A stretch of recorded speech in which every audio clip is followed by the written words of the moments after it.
नमस्कार, मैं हूं डॉक्टर रश्मि अग्रवाल। इस वीडियो में मैं आपको बताने जा रही हूं ब्लॉक फैलोपियन ट्यूब्स के बारे में।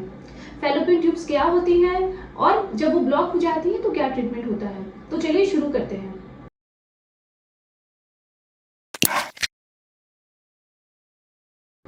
एक महिला के अंदर यूट्रस के साइड में 2 ट्यूब्स होती हैं। इनको हम फैलोपियन ट्यूब्स बोलते हैं।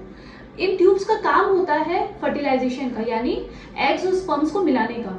जो एग्स और स्पर्म्स होते हैं वो यहाँ से एग रिलीज होके पिकअप होता है और स्पर्म्स यहाँ से स्विम करके आते हैं और ट्यूब के अंदर जाकर एग से मिलते हैं और फर्टिलाइजेशन होता है।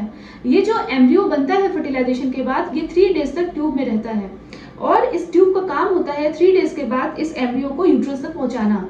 उसके बाद ये एम्ब्रियो 5th डे पे इम्प्लांट होता है और यूट्रस के अंदर ही ग्रो करता है। अगर आपकी फैलोपियन ट्यूब्स ब्लॉक है, मेरे पास पेशेंट्स आते हैं ये बोलकर कि मैम ट्यूब्स ब्लॉक हैं, तो अब हमारा क्या ट्रीटमेंट हो सकता है। तो जब आपकी ट्यूब्स ब्लॉक होती हैं तो नेचुरल फर्टिलाइजेशन, जो एग और स्पर्म के मिलने का प्रोसेस है, वो आपके अंदर नहीं हो सकता, क्योंकि ये फर्टिलाइजेशन ट्यूब का काम होता है। तो अगर आपकी ट्यूब बंद होती है तो उसके लिए क्या ट्रीटमेंट अवेलेबल है। उसके लिए जो ट्रीटमेंट है वो हम बोलते हैं आईवीएफ यानी इन विट्रो फर्टिलाइजेशन। जो ट्यूब का काम होता है फर्टिलाइजेशन का, वो हम करते हैं लैब में।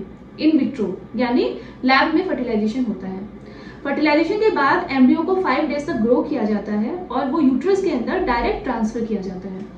तो इससे जो ट्यूब का फंक्शन है वो बाईपास हो जाता है। यानी अगर आपकी ट्यूब्स काम नहीं कर रही हैं, वो ब्लॉक्ड है, एचएचजी में ट्यूब्स ब्लॉक आई हैं या लैप्रोस्कोपी में आपकी ट्यूब्स को ब्लॉक बताया गया है, तो आईवीएफ के जरिए आप प्रेग्नेंट हो सकते हैं।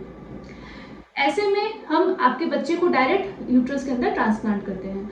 कुछ पेशेंट्स का सवाल ये भी होता है कि क्या मैम हम आईयूआई ट्राई कर सकते हैं अगर ट्यूब्स ब्लॉक हैं तो इसका जवाब है नहीं, क्योंकि आईयूआई प्रोसीजर में जो फर्टिलाइजेशन है वो आपकी बॉडी में ही होना है, वो ट्यूब्स के अंदर ही होना है। अगर आपकी ट्यूब्स अच्छी नहीं है, वो ब्लॉक है, वो काम नहीं कर रही है, तो आईयूआई में प्रेगनेंसी नहीं हो सकती है। तो आपका ये कॉन्सेप्ट क्लियर होना बहुत जरूरी है कि आपके डॉक्टर ने आपको आईवीएफ क्यों एडवाइस किया है ट्यूब ब्लॉक होने पे। ये थी कुछ जानकारी ब्लॉक फैलोपियन ट्यूब्स के बारे में और इसके ट्रीटमेंट के बारे में। आशा करती हूँ कि ये जानकारी आपके लिए लाभदायक होगी। Happy pregnancy and happy parenthood.